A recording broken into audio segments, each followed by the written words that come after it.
সরস্বতী পূজার দিনে আজকেও সাদা ভাত আর শাকসবজি খাবো? না। তাই ভেবে দেখো হাসব্যান্ডকে বাজারে পাঠিয়ে দিলাম। তো আজকে ভাবলাম যে না একটু গরম, গরম সবাই মিলে খিচুড়ি খাওয়া যাক। তারপর হাসব্যান্ড একটু মুগ ডাল নিয়ে আসলো। মুগ ডালটা দেখো ভালো করে একটু ভেজে তারপর ডেচকিতে আমি দিয়ে দিলাম।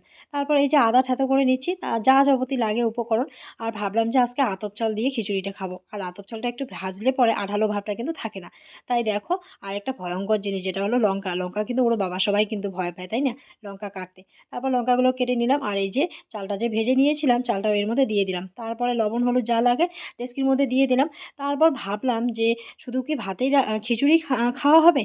তো যাই হোক যেহেতু আজকে আর ভাত খাবো না তো খিচুড়ির মধ্যে আরেকটা যেকোনো কিছু করা যায়। তারপরে একটা দেখো সবজি করে নিলাম। আর এখন যেহেতু শীতকাল বেশ ভালোই কিন্তু দেখো মটরশুঁটি, আ নতুন, নতুন আলু তারপরে বাঁধাকপি দিয়ে একটা ভালো করে ঘ্যাট করে তৈরি করা যায়, তাই না? তারপর দেখো গরম, গরম সবজি করলাম আর সাথে হলো খিচুড়ি।